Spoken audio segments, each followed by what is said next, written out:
श्री गुरुदेव दत्त, श्री स्वामी समर्थ. मी शीतल तुमच्या सगळ्यांचं आपल्या चॅनलमध्ये स्वागत करते आणि आजच्या सुरुवात करते. मंडळींनो, आपणास माहिती असेल की दिवाळीची सुरुवात आता जेमतेम 8 दिवसांनी ही सुरुवात होऊन जाईल, 8 ते 9 दिवसांनी. आणि आपणास माहितीच आहे की आपला दिवाळीचा पहिला सण जो आहे, जिथून आपल्या दिवाळीची सुरुवात होते, तो म्हणजे वसुबारस. आणि त्या दिवशीच रमा एकादशी सुद्धा आलेली आहे. जी वसुबारस आहे ती 28 ऑक्टोबर सोमवारी या दिवशी आलेली आहे. आणि आपणास माहिती आहे की वसुबारस या दिवशी आपण घरातली जी काही सवाष्ण स्त्री आहे ती गायीसह तिच्या बछड्यांची या दिवशी पूजा अर्चा करत असते, तिला अंजारते, गोंजारतीची सेवा करते. त्या दिवशी तिला नैवेद्य खाऊ घातले जातात, त्या दिवशी तिला कुठलं काम सुद्धा सांगितले जात नाही. तर अशा प्रकारे आपल्याला 28 ऑक्टोबर या दिवशी वसुबारस ही कशी साजरी करायची आहे, त्याचबरोबर ज्यांच्या घराजवळ गोठा नाही आहे, गोशाळा नाही आहे, गाई किंवा वासरू तुमच्या घरामध्ये नसेल तर तुम्ही घरच्या घरी वसुबारस कशी साजरी करू शकता. त्याचबरोबर जर तुमच्या घराजवळ गोठा असेल किंवा गायीची गोशाळा असेल किंवा जिथे कुठे तुम्हाला गाई वासरू अवेलेबल असेल, भेटत असेल, तर तिथे तुम्ही जाऊन त्या गाई वासरांची पूजा अर्चा कशी करावी, नैवेद्य काय दाखवावा, याची पूर्णपणे शिस्तबद्ध तुम्हाला माहिती सांगणार आहे आजच्या व्हिडिओमध्ये. त्यासाठी नक्कीच व्हिडिओ पूर्ण बघा, स्किप न करता बघा, जेणेकरून संपूर्ण माहिती मला व्यवस्थित कळेल. चला तर व्हिडिओला सुरुवात करूया. तर मंडळींनो, येत्या 28 ऑक्टोबरला म्हणजेच येत्या सोमवारी 28 ऑक्टोबर 2024 या दिवशी वसुबारस आलेली आहे आणि त्या दिवशीच रमा एकादशी सुद्धा आलेली आहे. या दिवसापासून आपण दिवाळीच्या म्हणजे सणांना सुरुवात होऊन जाते. म्हणजेच वसुबारस, धनतेरस अशा प्रकारे किंवा नरक चतुर्दशी असेल आणि लक्ष्मीपूजन असेल, भाऊबीज अशा प्रकारच्या सणांना सुरुवात होऊन जाते. एक प्रकारे दिवाळीची सुरुवात झाली असं हा मानला जातो आणि दिवाळीला पहिला सण हा वसुबारस असतो, ज्या दिवशी घरातील सवाष्ण स्त्री ही गायीची वासरासह पूजा अर्चा करत असते. आपणास माहिती असेल की अश्विन वद्य द्वादशी किंवा अश्विन वद्य द्वादशी गोवत्स द्वादशी म्हणजेच वसुबारस म्हणून साजरी केली जात असते. या दिवशी प्रत्येक सवाष्ण स्त्री घरातली ही आपली सवाष्ण स्त्री गायीसह तिच्या बछड्याची पाडसाची पूजा अर्चा करत असते.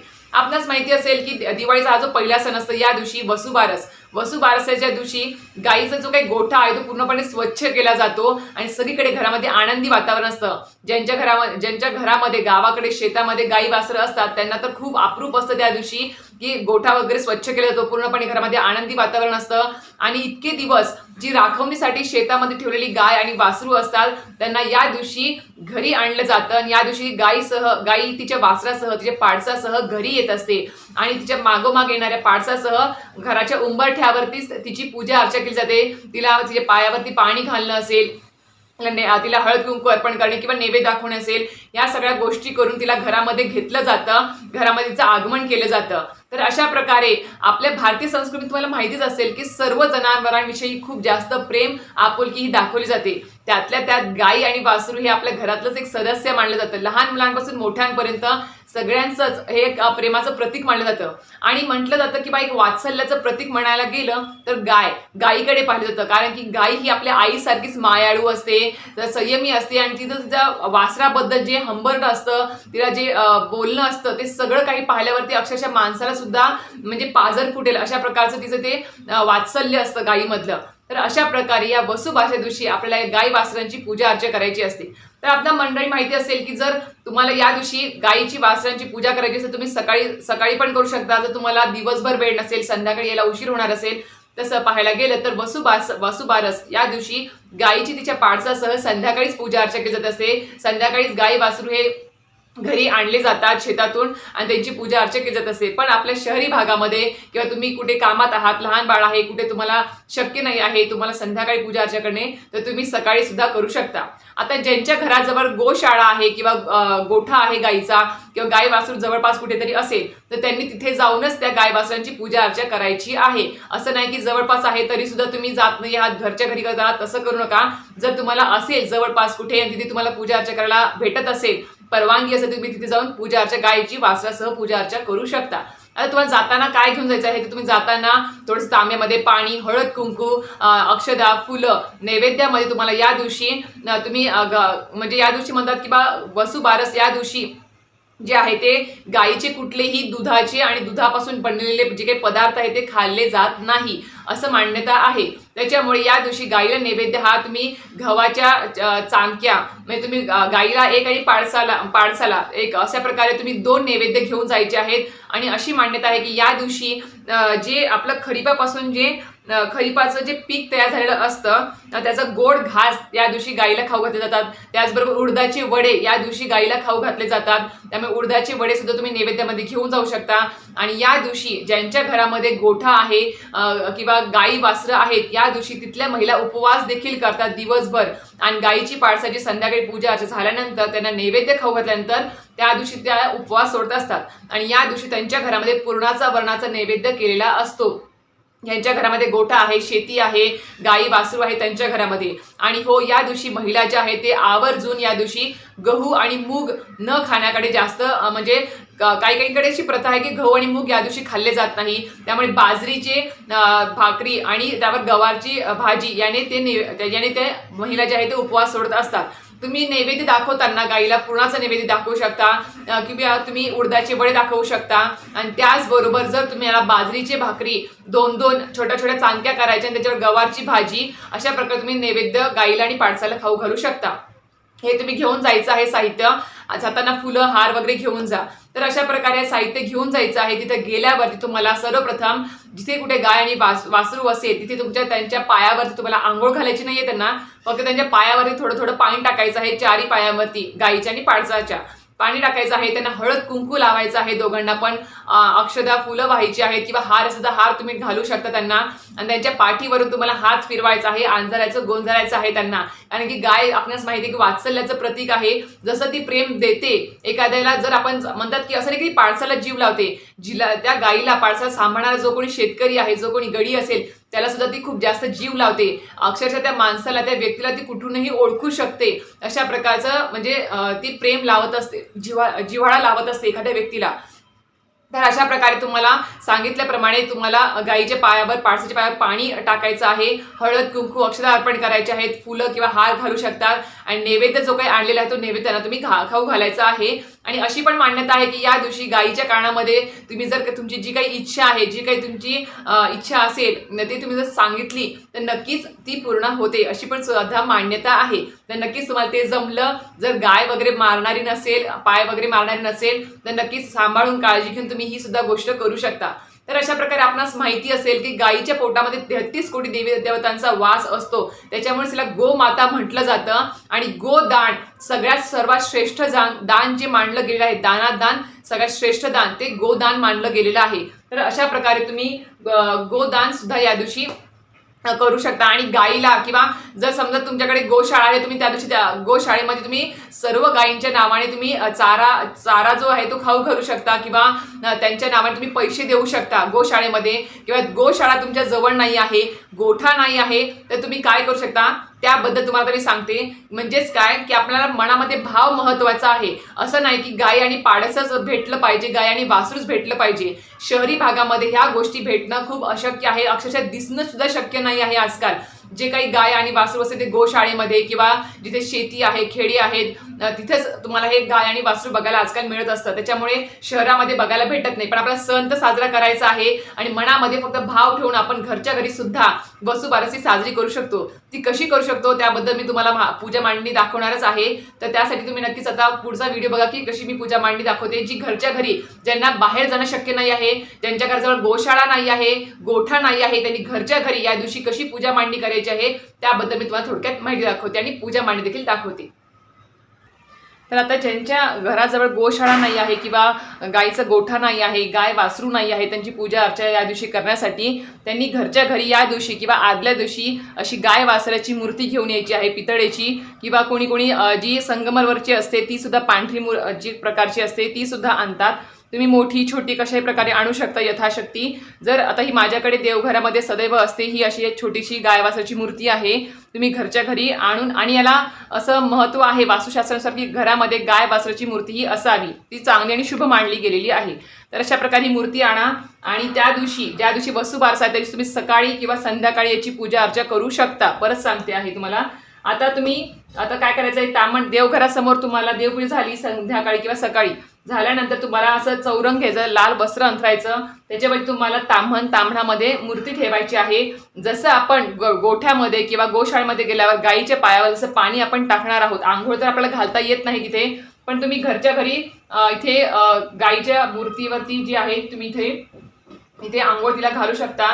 किंवा तिच्या पायावरती 4 पाय जे आहेत गाईच्या आणि वासराच्या त्यांच्या पायावरती तुम्हाला पाणी टाकायचं आहे। तर अशा प्रकारे स्वच्छ ती हे करून घ्यायची मूर्ती आणि ती घेतल्यानंतर हे जे आहे ते तांब्यातलं पाणी बाजूला ठेवून द्यायचं आणि त्या मूर्तीला तुम्ही स्वच्छ करून घ्यायचं आहे। त्यानंतर तुम्हाला जे तुम्ही पाठ किंवा चौरंग म्हणा तिथे तुम्हाला थोड्याशा अक्षता ठेवायच्या आहेत। अक्षता ठेवून त्याच्यावर तुम्हाला हळद कुंकू टाकायचं आहे इथे आणि याच्यावरती तुम्हाला जी गाय वासराची जी मूर्ती आहे ती तुम्हाला त्याच्यावरती ठेवायची आहे। ठेवल्यानंतर तुम्हाला त्या गाई वासराची जी मूर्ती आहे तर तुम्हाला हळद कुंकू अक्षता अर्पण करायचे आहेत।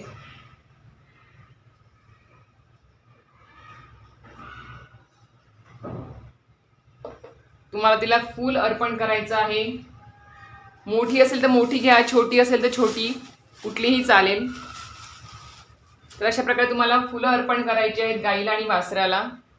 फूल अर्पण केल्यानंतर तुम्हाला नैवेद्य दाखवायचा आहे। या दिवशी तुम्हाला सांगितलं तुम्ही उडदाचे वडे किंवा बाजरीची भाकर आणि गवारची भाजी याची सुद्धा नैवेद्य दाखवू शकता। आणि असं म्हटलं जातं की या दिवशी खरीपाचे पीक तयार झालेले असते तर त्याचा गोड घास सुद्धा या दिवशी गाईला खायला दिलेला जातो। तर आता तुम्हाला या आणि ज्यांच्या घरामध्ये गाईचा गोठा आहे, गाई आणि वासरू आहे, त्या दिवशी त्यांच्या घरामध्ये पूर्णावरणाचा नैवेद्य केला जातो आणि तो दाखवला जातो। तर अशा प्रकारे या दिवशी तुम्ही हे नैवेद्य दाखवू शकतात। आणि जर तर तुम्हाला बाकी काही शक्य नसेल तर तुम्ही गोडाचा नैवेद्य सुद्धा दाखवू शकता। या दिवशी तुम्ही इथे समोर इथे चौरस करायचा, पाण्याचा भरीव चौकोन करायचा आणि त्याच्यावर तुम्ही इथे गुळाचा नैवेद्य दाखवते आहे। तुम्ही सांगितल्याप्रमाणे बाकीचे नैवेद्य दाखवू शकता। गुळाचा नैवेद्य दाखवून त्यावरती पाणी फिरवायचं आहे। ओम तत्सवितुर्वरेण्यं भर्गो देवस्य धीमहि धियो यो न प्रचोदयात्। ओम तत्सवितुर्वरेण्यं भर्गो देवस्य धीमहि धियो यो न प्रचोदयात्। ओम तत्सवितुर्वरेण्यं भर्गो देवस्य धीमहि धियो यो न प्रचोदयात्। ओम प्राणाय स्वाहा, ओम अपणाय स्वाहा, ओम व्याणाय स्वाहा, ओम उदनाय स्वाहा, ओम समणाय स्वाहा, ओम ब्रह्मणे मृतत्वाय स्वाहा। अशा प्रकारे तुम्ही हा नैवेद्य दाखवायचा आहे इथे। आणि गाई वासराला तुम्हाला धूप दीप ओवाळायचा आहे। धूप दीप ओवाळून तुम्हाला अशा प्रकारे धूप दीप ओवाळून घ्यायचं आहे। आणि कुठलीही पूजा करताना आधी दिवा आणि धूप हे लावून घ्यायचं आणि त्यानंतरच पूजा अर्चा करायची असते। अशा प्रकारे तुम्हाला ही इथे पूजा करायची आहे वसुबारसीच्या दिवशी। थोडक्यात तुम्हाला मी याच्याबद्दल थोडक्यात माहिती सांगते तुम्हाला। तर प्राचीन काळापासून हिंदू लोक गाईला पवित्र मानत आले आहेत। गाईच्या ठिकाणी 33 कोटी देव असतात असे मानले जाते, म्हणून तिला गोमाता म्हणतात। तिची उपयुक्तता ओळखूनच प्राचीन काळापासून तिची पूजा करण्याची प्रथा पडली आहे। गाईच्या थोरवीमुळेच राजा दिलीप आणि भगवान श्रीकृष्ण यांनी गोसेवा केली। श्रीकृष्णाने तर स्वतःला गोपाल म्हणून घेतले। आपण अनेक प्रसंगी दान करत असतो, त्यात गोदान हे सर्वश्रेष्ठ दान मानले आहे। मी तुम्हाला आधी सांगितलं होतं दानात दान सगळ्यात श्रेष्ठ दान जे असेल ते गोदान मानलं गेलेलं आहे। आणि अशी ही मान्यता आहे आणि संत तुकाराम महाराजांनी देखील म्हटलेलं आहे की ज्याच्या घरी गाय तिथे विठ्ठलाचे पाय, असे आपले संत तुकाराम महाराजांनी देखील म्हटलेलं आहे। तसेच श्री स्वामी समर्थ सेवा केंद्रातून जेव्हा दुःखी व्यक्तींना सेवा दिली जाते तेव्हा त्यात मुख्यत्व पंचगव्य, तुम्हाला मी मागच्या व्हिडिओमध्ये दाखवलं होतं बघा दीपावली संच, त्याच्यामध्ये पंचगव्य भेटतं।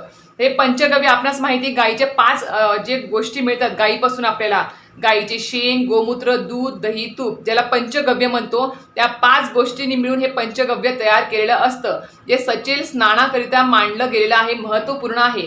परत सांगते, हे पंचगव्य लावून जर सकाळी तुम्ही आंघोळ केली, वर्षभर केली, रोज केली, दिवाळीत केली तर अतिशय उत्तम। ज्यांना कोणाला नैराश्य आलेलं आहे, ज्यांच्या मनामध्ये वाईट विचार येतात, आत्महत्येचे विचार येतात, जे खूप असे म्हणजे निगेटिव्ह विचार आहे त्यांच्या मनामध्ये, खूप तुम्हाला नैराश्य आलेलं आहे, तर नक्कीच तुम्ही हे पंचगव्य सकाळी आंघोळ लावून, त्यावर साबण लावायचं नाही, फक्त ह्यानेच आंघोळ म्हणजे अंगाला पूर्ण लावायचं, सोडायचं आणि आंघोळ करायची। बघा किती जास्त फरक जाणवतो, करून बघा एकदा, ह्याचं खूप जास्त महत्त्व आहे।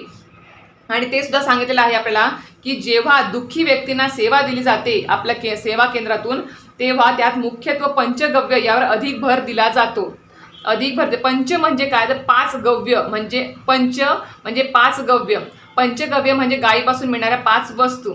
तुम्हाला सांगितल्याप्रमाणे तुम्ही आंघोळीच्या पाण्यात पण टाकू शकता किंवा अंगाला पूर्णपणे चोळायचं। कोणी कोणी पोटातून सुद्धा घेतं, पाण्यामध्ये मिक्स करायचं आणि पोटातून घेतं, म्हणजे पितात।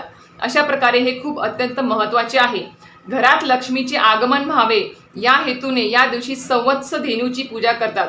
वसू म्हणजे द्रव्य, धन, त्यासाठी असलेली बारस म्हणजे द्वादशी, पुष्कळ ठिकाणी या दिवशी स्त्रिया उपवास करतात तुम्हाला सांगितल्याप्रमाणेच. आता तुम्हाला सांगू इच्छिते की या दिवशी अशा प्रकारे आपल्याला गाई वासरांची पूजा अर्चा नैवेद्य करायचा आहे, दाखवायचा आहे. आणि या दिवशी आपल्याला पूजा करताना, गायीची पूजा करताना एक श्लोक देखील म्हणायचा आहे. त्या श्लोकाशिवाय ही पूजा संपूर्ण होणार नाही. त्या श्लोकाचा मी तुम्हाला अर्थ देखील पुढे सांगेलच. तर हा श्लोक काय आहे ते तुम्हाला सांगते. क्षीरोदार्णव वसंभूते सुरासुर नमस्कृते सर्वदेवमये मातृगृहानार्घ्य नमोस्तुते. परत सांगते. शिरोदार्ण वसंभूते सुरासुर नमस्कृते सर्वदेवमये मातृगृहानार्घ्य नमोस्तुते. याचा अर्थ असा आहे की क्षीरसागरातून जन्मलेल्या सूर असुरांना वंदनीय ठरलेल्या जिच्या शरीरात सर्व देवता आहेत, हे माते हा आमचा पूजनाचा अर्घ्य घे, तुला आमचा नमस्कार असो, असा हा याचा अर्थ होतो. तर अशा प्रकारे तुम्हाला कळालं असेल की वसुबारस ही आपल्याला घरच्या घरी सुद्धा साजरी करता येते. त्याच्यामुळे सांगेल की हिंदूंना अत्यंत पवित्र अशा गायीची उत्पत्ती ही ऋग्वेदानुसार अंगिरस ऋषींनी आपल्या तपश्चर्येच्या बळावर केली होती. गाय अमृताची नाभी, देवांचे पूजन करण्याचे साधन, रुद्राची माता, वसूंची माता व आदित्याची बहीण आहे असे ऋग्वेदात सांगितलेले आहे. त्यामुळे एवढं जास्त महत्त्व ह्या गायी आणि वासराच्या म्हणजे पूजेमध्ये मांडलं गेलेलं आहे आणि ती महत्त्वपूर्णच आहे. आपल्या सगळ्यांना माहिती आहे की गायीच्या पोटात 33 कोटी देव असतात. त्याच्यामुळे सांगेल की तुम्ही नक्कीच या दिवशी वसुबारस ज्या दिवशी आहे 28 ऑक्टोबरला सोमवारी, या दिवशी अशा प्रकारे घरच्या घरी पूजा करा. आणि सांगितल्याप्रमाणे जवळपास गोशाळा गोठा असेल तर तिथे जाऊन तुम्ही सुद्धा सांगितल्याप्रमाणे पूजा अर्चा करू शकता. तर अशा प्रकारे तुम्हाला ही पूजा मांडणी साधी सोपी आहे, जास्त काही अवघड नाही आहे तुम्हाला दाखवलेल्याप्रमाणे. प्रकारे तुम्हाला आजचा व्हिडिओ माहिती आवडली असेल तर नक्कीच व्हिडिओ लाईक शेअर आणि सबस्क्राईब करायला विसरू नका. श्री स्वामी समर्थ.